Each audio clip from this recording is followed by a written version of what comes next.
Hi there, Marjie Kemper here. I'd like to show you how I made this art journal using distress inks, stamps, and stencils. Today I'm working in my small Strathmore mixed media visual journal, and I'm using three of my favorite distress inks. They are picked raspberry, seedless preserves, and carved pumpkin. So I get myself organized and load up the ink on my ink blending tool, and just working in a circular motion, slowly blend the color onto the page. I typically work straight off the craft mat, but since this book is kind of thick, there's a little bit of distance between the craft mat and the actual pages I'm working on. So I'm not worried about perfection here, and you'll see that I'm going to leave quite a few circular marks from my ink blending tool.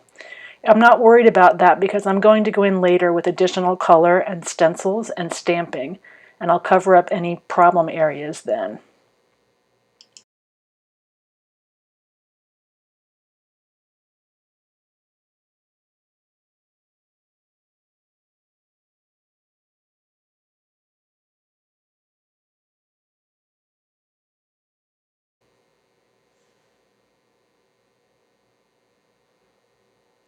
Now I'm going through my stash of stencils there to find a design that I think would work with this particular spread. And I'm not going to use the whole stencil, just parts of it. So again, I'm just going back and forth between those three colors and adding some interest as I go. I also have a small pad of paper from 7 Dot Studio that fits into this general color scheme. So I'm going to pick a few pages from that pad that work with my color scheme, and I'm going to die cut them using a Sizzix die. It's Tim Holtz's Mosaic, and it gives you a number of small squares that, yes, you certainly could cut with paper punches or your paper trimmer, but this just makes it quick and easy. I also like using that leftover as a stencil for something else another time. I can use the negative space that way. So once I get all my pieces arranged, I'm going to do the same thing to them that I started doing on that journal, so that when I layer them on, they're going to seem like they belong there.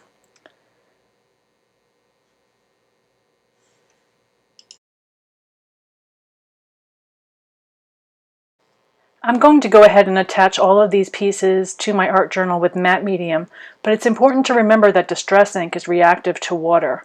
So first I'll go outside and spray the pages with a workable fixative.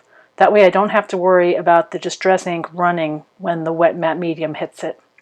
It's really important to do that outside so that you don't breathe the fumes of the fixative.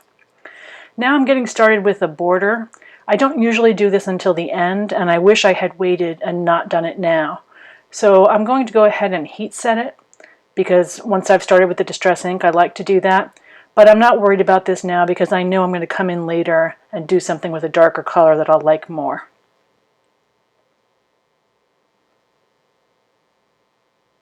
And now I'm just going to add some color to the remaining white spaces and open up the spine of the book and mush some color around in there. I don't really want to be exact, but I don't want so much white showing.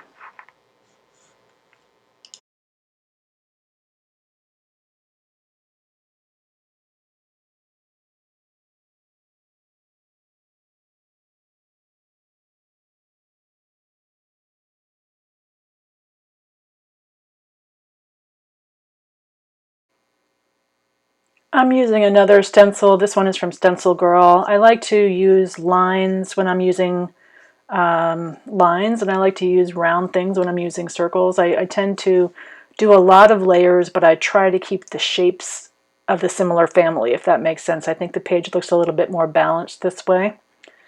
So I'm just going in and doing that in a few places, and I noticed here I had a little glitch. I'm not certain if I had a problem with the matte medium or what, but I saw something on the bottom there that I didn't like. So I pulled another piece of that 7 Dots paper, and I'm going to adhere it. But now I have to really think about the sequence of things because I just put distress ink through the stencil. So again, I have to seal it. This time I'm doing matte medium across the entire spread. And then I'll go ahead and add my last little square to cover up the part I didn't like. And this is just what I like to do with sealing. When I'm using matte medium for a sealer, I'll alternate the brush strokes so that I don't have just straight up and down lines. I also like to go in with my finger and remove any excess. But there are no rules to art journaling. I encourage you to try all kinds of different things and find the style that works for you. I find it to be such a great creative outlet. Now here I am just dabbing any excess off of that, and I'm going to go ahead and add that 7-dot square to finish it off. It's just a little thing, but it made me feel better to cover up the part that I didn't like.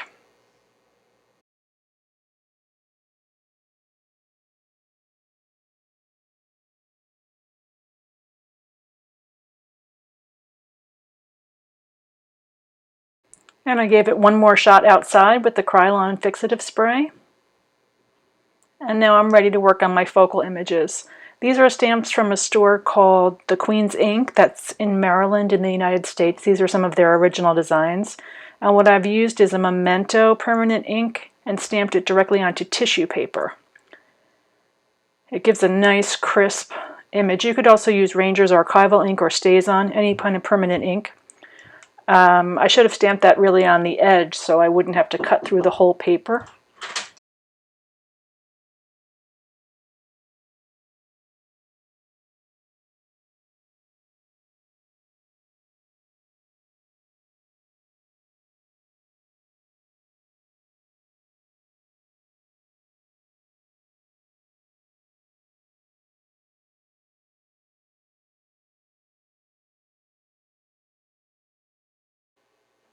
This is a fun technique I learned from Dino Wakely. It's so simple, but it's really effective. You just take a wet paintbrush and draw around the image that you want to cut instead of using scissors or a paper trimmer.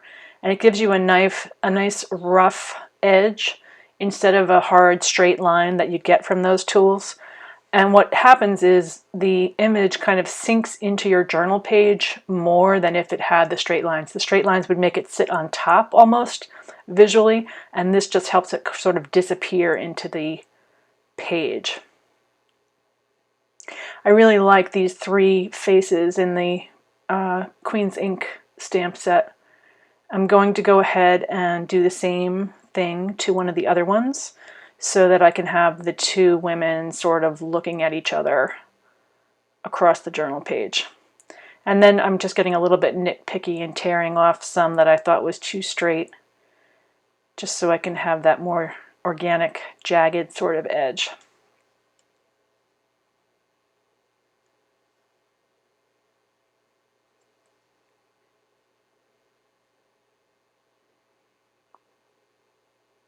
One thing that's helpful when you're stamping on thin paper like tissue paper is to have something soft that you're pressing on.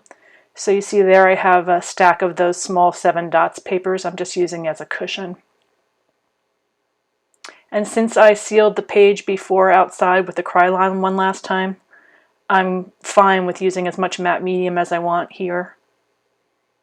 As much or as little. I like to put some on the back of the image and some on the paper it's being adhered to, so it goes wet to wet, and then a coat on top.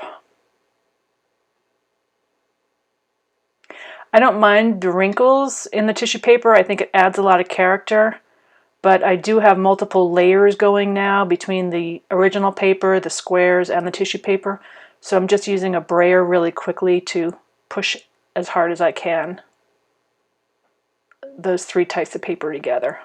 That was wax paper, Deli paper that I used just to run over it so nothing would stick. And now I want to add a sentiment. So this is one of my favorite sentiment stencils from StencilGirl. This one was designed by my friend Carolyn Doobie. And I'm just using some Post-it tape to mask off the words that I want. Since they fit so many words on this stencil, there's very little space around them. So if I didn't do this, I would be getting more leftover letters from other words that I don't want. I have some texture paste there and some black gesso that I'm mixing together because I want the words to really be thick coming up out of the stencil. It would be fine. You could do this with black ink and an ink blending tool. You could do it with black paint, but I like the added grit and texture from the texture paste. I had to use a lot more black gesso than I thought to tint it. but that's fine. That's why it's nice to have these little mixing cups. That's probably just a leftover pudding cup or something like that. And in this case, I want to say do as I say and not as I do, because whenever you're doing something thick like this, especially on a small space, the best thing you can do is one smooth stroke in one direction. So I was lucky, even though I went in both directions, it worked out, but often that's the downfall. You just want to go in one smooth stroke. Since I have some extra grit on there, I just pulled over a tag. I have a whole basket full of tags that I try techniques on or I mop off color on. So I'm just going to use some of that up on this tag, and then I'll have something for later. And then you want to be sure to clean that stencil very, very well. Otherwise the thick texture paste will block the openings. So I'm going to go ahead and do the same thing with my other word. So the title of this spread is going to be Strong.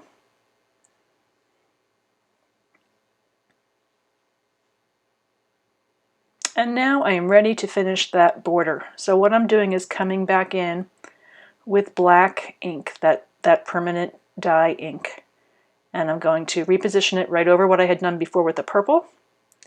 And then just finish it off with black, which is really what I prefer. And don't worry, I had let this dry by the time I went over and did that right-hand page. Otherwise I would be smushing my Be Strong thick textured words.